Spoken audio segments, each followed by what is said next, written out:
Okay, it's 2 p.m. So if you haven't filled up the poll yet, that just popped up, I think, a minute ago. Please feel free to fill up the poll. And then, yes, we'll be starting the webinar soon. And feel free to say hi to us on the chat if you have any questions. Please leave them in the Q&A section, and we'll try and pick one or two questions at the end of the webinar. So again, everybody, hi, welcome to the Meet the VC series webinar. We started the webinar series to facilitate learning and development of the startups community in Southeast Asia. The Meet the VC series is aimed to help startups know about the VCs in our ecosystem and better understand how each of them look at opportunities and investments. If you want to get access to our investor network and deeper insight on what's happening in the region, please check out our membership program on e27.co. You'll see a tab that says E27 Pro membership. This program is designed to help you grow your startup, and we are focused on investor and startup matchmaking activities. If fundraising is what you're currently looking for, or in the near future, this membership will help you get connected to the right investors. So please check it out and reach out to us if you have any questions. So back to today's session. Today we are meeting Jeff Lin from iGlobe Partners, who is also an E27 Pro member. Yeah. Hi, Jeff. Hi, Nick. Hi, thanks for having me. Yeah, you're welcome. Likewise. And just wanted everybody on this webinar to know that the this session will be recorded, and we will be sharing it on YouTube. It will be on our Facebook, and we'll also put out an article with the video in it. So please check them out as well.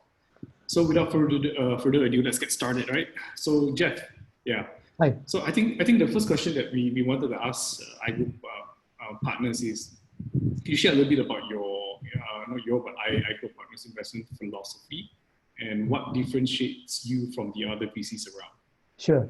So in order to answer this question, I need to do an introduction about iGlobe Partners first. Sure. So as some of you may know, we founded like more than 20 years ago. We also have Mr. Philip Yeo as our chairman. And iGlobe Partners is run by a team of financial and tech veterans actually with Silicon Valley experiences. So iGlobe Partners over the years has weathered through multiple business cycles. And we have also actually have a track record of delivering superior return for our LPs along the way throughout the past 3 funds actually. Another unique point I wish to highlight is iGlobe is a female-founded VC firm. So here at iGlobe, we typically we practice gender diversity in the way how we organize our team, and also how we support both male and female entrepreneurs. As a cross-border VC firm, as we always call ourselves, we invest in Singapore, right? We also invest in Silicon Valley, Southeast Asia, as well as Japan. And we typically syndicate our deals with other global and local VCs. So this may include the likes of Sequoia Capital US, IVP, RE, DCM. Here in Singapore, we have Remakers and a few others, to name a few, right? So we look for disruptive innovations, which and identify exceptional founders actually early on. We nurture these founders in an entrepreneurship journey, and we also assist them in expanding the market beyond the national boundaries. So we do this for both Western and also our local founders here. And so we help Singapore startups scale up to other regional markets, such as Japan. We also help Western startups coming to Singapore. Very often by using Singapore as actually as a hub. And let me give you 2 examples. The first one is actually Unity Software Inc. So this is a US company, but originally founded in Denmark. So in June 2011, iGlobe Partners decided to invest in this Copenhagen-based company, Unity. And we led the Series B. And it was instrumental in helping Unity to set up its international headquarters here in Singapore. In spite of fierce competitions from another 10 brand-name VCs from the US, the founders finally chose us, a Singapore-based VC firm, to take the mandate of to lead the Series B. And that was actually something a lot of people don't quite understand, because we're not do that at day one. We really have a track record in helping a lot of companies coming over to Asia. Yeah. So today Unity is a global leader in game engine and AR/VR platform. with a valuation of more than $7 billion already. So it's a home run for ourselves. Another product we have is actually it's a company called Swap Mobility. So Swap Mobility is a Singapore homegrown deep tech startup. I provide we call it the smart transport solutions actually for bus companies, for industrial park operators and others. And we're quite proud that Swap has already expanded to a few other Southeast Asian countries like Vietnam, Philippines, Indonesia, and also Australia. Recently, they also opened up their local operation in Japan. And with the help of the so-called Japanese syndication partner, we have brought in to lead the recent Series A. So that's what we do for our companies in both Singapore and also from US and other countries. So in summary, I would like to say, we want our entrepreneurs, business partners, and co-investors to remember iGlobe's motto is partnership built on trust. So we deliver work to our partners and we build trust through them and further strengthen our partnership with them. So this is what we do and what I believe what makes us different from some other our colleagues, VC firms in the VC industry. Okay. Yeah. So thanks for sharing. You mentioned a couple of the companies that you invested in earlier, right? Yeah. Could you share with the audience, are there any specific sectors or industry that iGlobe is interested in investing in, and what is the preferred funding stage? Sure. In terms of the sector focus, I should say currently we focus on the 3 high growth industry clusters. These are the smart cities, fintech, and then we have another one which is probably quite new to Singapore local startup community, which is a sector called synthetic biology. I'll tell you actually what they are. The first one, okay, the definition for smart cities encompasses anything to do with which can help improve people's life or makes city operation more efficient. So this covers how people shop, how people commute, how people seek the medication, and how people collaborate, and how to enhance the safety and security for everyone.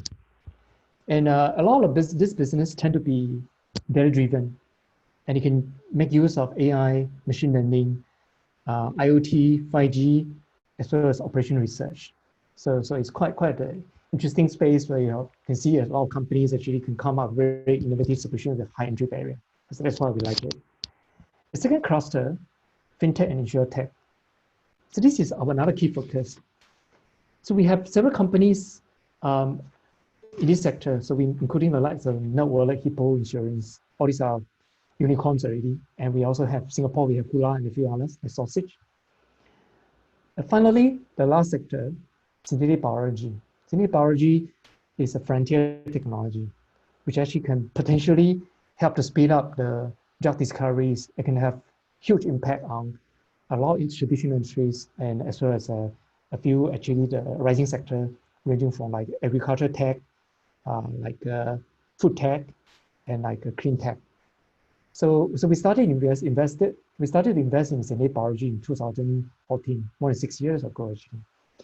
And in fact, actually most of the deal flow actually in the synthetic biology space are in the US, because that's we call the center of excellence for synthetic biology over there, and you need a lot of cross-disciplinary kind of talents in order to come up with the kind of innovation. So these are the 3 sectors we look after. In terms of funding stage, we invest in early growth stage companies. So most of these companies actually, at the time when we invest in, already have completed the development for the initial products. And we invest in a range from pre-A to Series B, C, sometimes can be D. But with a major focus on Series A. And we tend to do follow-on investment to continue to support our portfolio companies. Yeah, so this is about our stage focus. Okay. And traditionally, I noticed that iGlobe Partners is also part of a pro-membership program, right? Yeah. Could you share a little bit with the audience, right? Traditionally or conventionally, how do you guys source for startups? And perhaps share a little bit on how the pro membership has helped you guys in terms of your deal flows and also opportunities. Sure. So here at iGlobe Partners, we have multiple different source sort of deal sourcing channels. as you know, actually we do cross-border investments. So actually our deal flow also need to be so-called cross the border, right? As I say, our primary deal source will still be from our syndication partners. The reason why I say so is because actually we are investing with some of the best VC firms in the world. And when you have good quality VCs to screen through deals together with you, save you a lot of time actually, because you very naturally have to narrow down to a pool of good quality kind of deals and the pipelines. So these VCs actually these are the syndication partners, are the VCs, or sometimes can be corporate VCs from US, Singapore, Southeast Asia, and Japan. Mm. So we regularly travel to Silicon Valley to meet our syndication partners over there. So we have now half of the companies, portfolio companies, actually in the Bay Area. So that's why we have to regularly go there and also take the opportunity to catch up with our co-investors over there to see what's going on in the market and what kind of deal they're looking at. Is there any existing so-called early stage deals that you're raising a new now so we can come in to participate? The second category is actually we call it the early stage deal feeders. So this could be the angel funds, seed funds, it could be the incubators or accelerators or venture builders, right? And so they're very, very keen to work with us because they know actually some of these companies actually they have to foster eventually we're going to come to Asia, right? So in Singapore, this kind of early stage deal feeders can be the like of EF Enterer, right? It can be also SG Innovate also, right? Because actually they constantly look at the EF deals, and so they are very so-called a helpful kind of source for ourselves. And in the US, these so-called entities could be the likes of the SOSV, right? And many of you heard of SOSV, IndieBio. In East Coast, it can be like the Techstars, right? So we work with these kind of organizations to get the deal flow. And the other deal source I like to highlight is our entrepreneurs networks, our founders network. So sometimes actually our entrepreneurs actually they can refer other founders to us, right, through this kind of referral. And sometimes the serial entrepreneur themselves could be building their second or third startups. And so this is actually what we can tap on. On the other hand, our Singapore government agencies like ESG, EDP, IMDA are also very helpful. Right? They constantly pass me a lot of good local companies, which I really appreciate. Finally, I should say, we also have a group of advisors and venture partners. Some of them actually could be stationed in places like Munich or Paris or London and Silicon Valley, so they can bring us local market information as well as new deals to us. Okay, thanks for asking about the E27 professional membership. We officially signed up, I think, like 3-4 months ago, and since then, actually, I feel quite happy about actually the benefits that you get from that, because this membership comes with there's a ecosystem roundup kind of news data, which is sent out like twice every week, and with that, actually helps us to quickly capture a lot of new so-called updates in the Southeast Asian market. As we are not only looking at Singapore deals and increasingly seeing more companies actually from countries like Indonesia and Philippines, and we want to know what's going on, right? And so on the other hand, actually they also occasionally also have some companies actually reach out through E27 to us. So all these are very helpful. Yeah. Over to you. Yeah, thanks for sharing your experience, and we hope you continue to use the membership to your best ability. So coming back to the founders and potential investments, right? I think the next question I have for you is: are there any qualities that you look for, particularly in a founder or a potential investment? Yeah. Or sure. Is there a singular most important trait that you want to find within this founder or investment? Okay, sure. Let me just summarize a few key points for you. What we are looking at in terms of the founders, right? Okay, founders definitely are very important. As you can see, right, this is probably the most critical kind of elements actually in our scoring kind of metrics for assessing a deal. So we look for those founders who are coachable.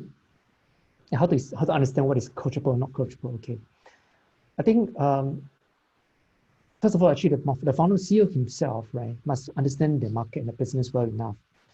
And they also need to be a very good listener. But being a good listener actually sometimes actually can allow them to improve and learn faster and avoid a lot of unnecessary kind of so-called pitfalls and others. And they also need to be good businessmen to make sensible decisions to make the company financially viable, right? During normal times, a CEO actually, most of the CEOs can be successful in fundraising, right? But during tough times like what we're having now in COVID, it takes the founder, the CEO himself, for a need to actually be able to demonstrate his leadership and by articulating his visions and also unite his staff to boost the morale and to continue to bring this team actually together to work together towards a common goal. So we have also seen actually some of the founders actually putting their own money to co-invest with VCs in the latter round of financing. So we do see actually a few cases in that. And this is actually the signal of the commitment. And that's the type of founders actually we appreciate even more because we know actually they're very determined to make it a success. Yeah. So in terms of actually what we normally, what were the more important kind of attributes or traits, as I say, actually by looking into our current portfolio companies, right, I can see that actually there are three common traits in our current portfolio. So number one, if you take a look at all these companies, right, all these startups actually they do have either a global or regional kind of ambition. They're not just happy with Singapore, Malaysia, right? They want to do something big enough so actually they can really exit big or they can create value for investors. Number two, the founding team actually have complementary skills, right? We tend to like this kind of competition rather than having a single founder trying to do everything by himself, right? We want to have people with different kind of strengths coming together. And these people are aligned in the purpose. They work really well together, right? They have a strong team spirit. So I think it's very important for the startup. And finally, as I already shared with you earlier, the CEO in all these cases, the CEOs are quite coachable and they're able to work with the board. They know how to make use of the board actually to work for them. They work with the board to recruit top talents for organization. So keep bringing the strong good people in. Okay. So this is actually what I find actually could be what we believe to be a very important kind of success factors in the startups. Yeah. Okay, thanks for sharing. And during this COVID period, 19 period, right? Right. Are any of your portfolio companies affected, and how are they doing? Okay. Maybe you can share a little bit on that. Yeah. So let me just give you some quick update about our portfolio, right? So iGlobe actually has quite a strong and balanced portfolio, right? So we found, just take one example, our vintage 2015 fund. This is actually our last fund, right? So we already have a new fund, but it's a previous fund. So over the past 2 years, we already have 2 IPO exits already. One is actually in NASDAQ. It's a company called Trees, and there's another company called ACSL actually get listed in Tokyo Stock Exchange. So in all, we are doing good. And COVID-19 actually is a challenge actually for startups in a lot of sectors. But fortunately, over the years, right, I think we're business people, right? So we don't invest into like P2P lending. We don't invest in travel, F&B industry. Yeah, so we tend to like those actually, which are more software related. And over the past 2 quarters, actually, some of these companies actually are actually, a lot of companies actually are doing very well. Some of them actually even see the revenue increase quite a lot. You can see actually the company, one example is a company called Matterport from the US. Yep. And so Matterport, I want to share with you that just last month in May, it even successfully closed over $52 million Series D plus kind of financing. And we helped this company actually to set up its regional presence here in Singapore. And in the middle of COVID, they managed to close a very big corporate contract for key account actually in this region. So that was quite impressive. So in Q3, Q4 last year, which is most of the US portfolio companies actually have already raised the funding because to ensure actually they can have enough cash to last for 24 months. Because these people actually are very sensitive. They anticipated the market, financial market in 2020 could be difficult. So, but at the time, actually, they make this decision to raise the money quickly, but they didn't really have the visibility. That no clue actually COVID is going to come this year, right? But fortunately, they did so. And here in Singapore, right, even under COVID, some of Singapore portfolio companies actually have closed actually the new round of financing, right? So one of the company called Hula, we closed Series A in January. But now, this month actually they're closing a pretty sizable Series A extension.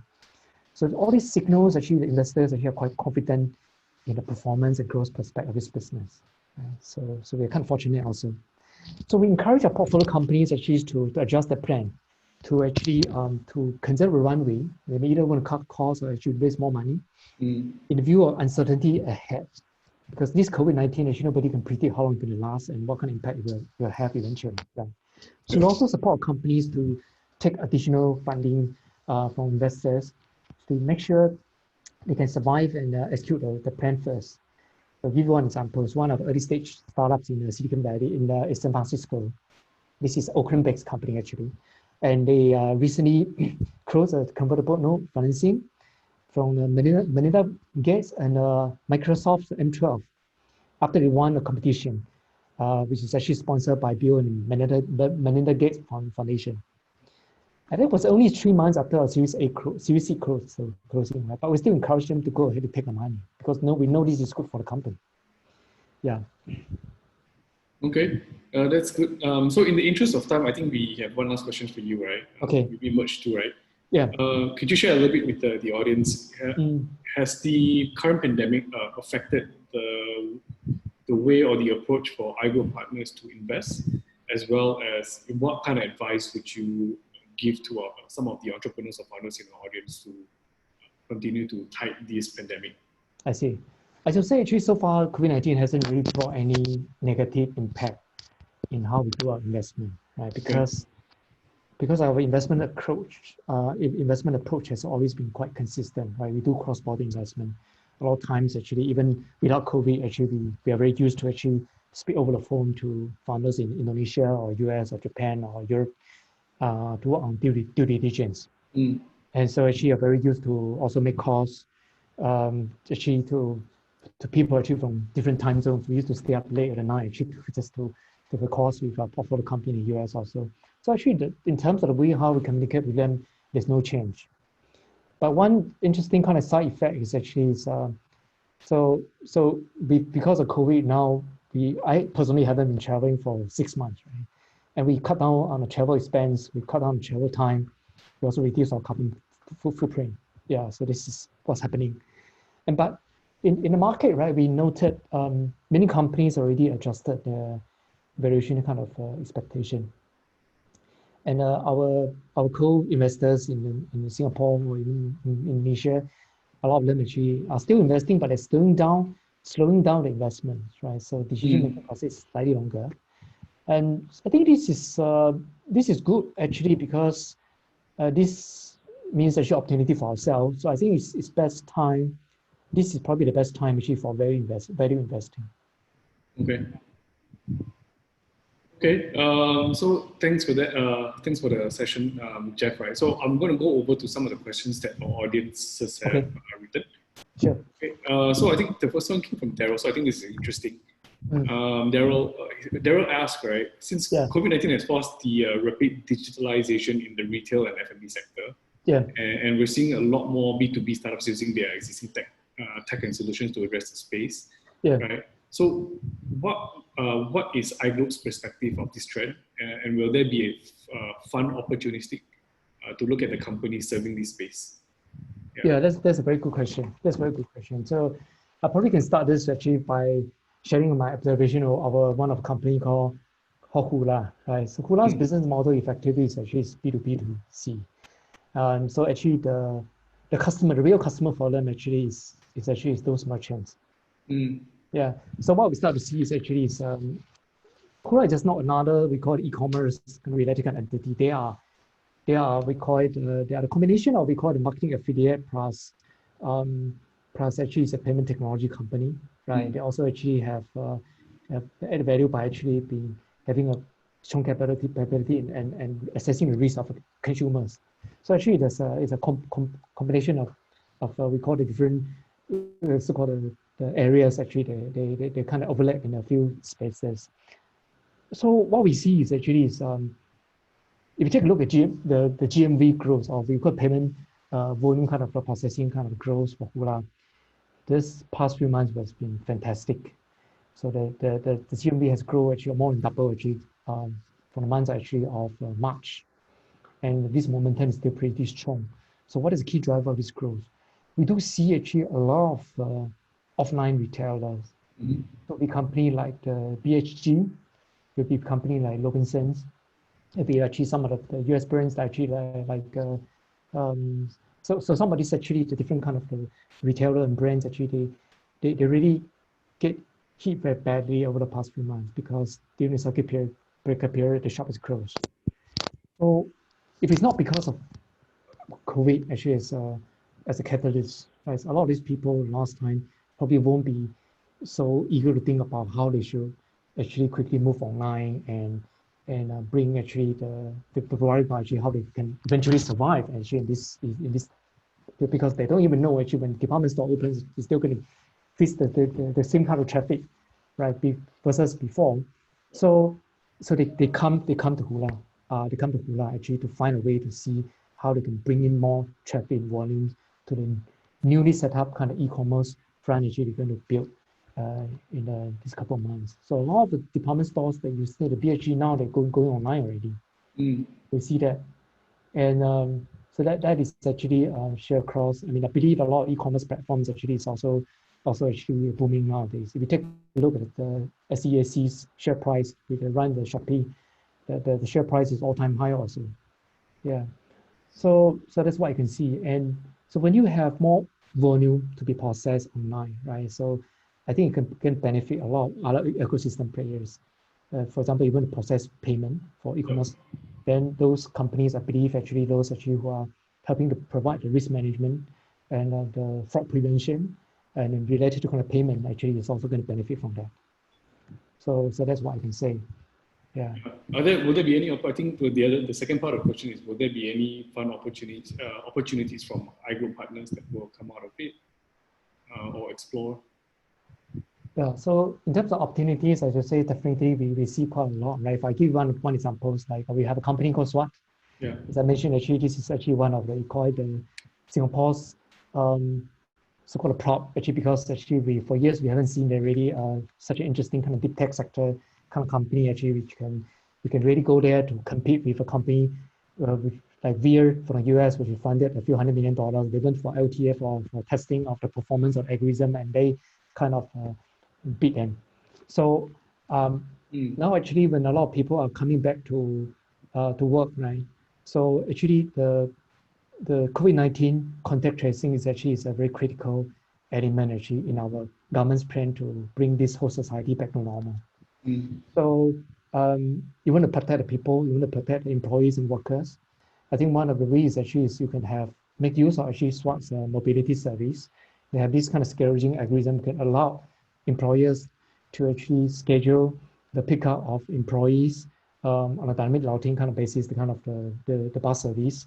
And if it's by using this kind of service, actually, the employee, every user actually will be guaranteed a seat, and you will be able to know exactly when does this passenger get onboarded to the bus and when does he get off, and where does he even sit, right? So this make tracing much easier to compare with normal kind of public transport. If more and more companies in remote industrial parks actually can turn to this kind of service, I think I should say actually the tracing probably will be much easier compared with what we are doing today. Okay.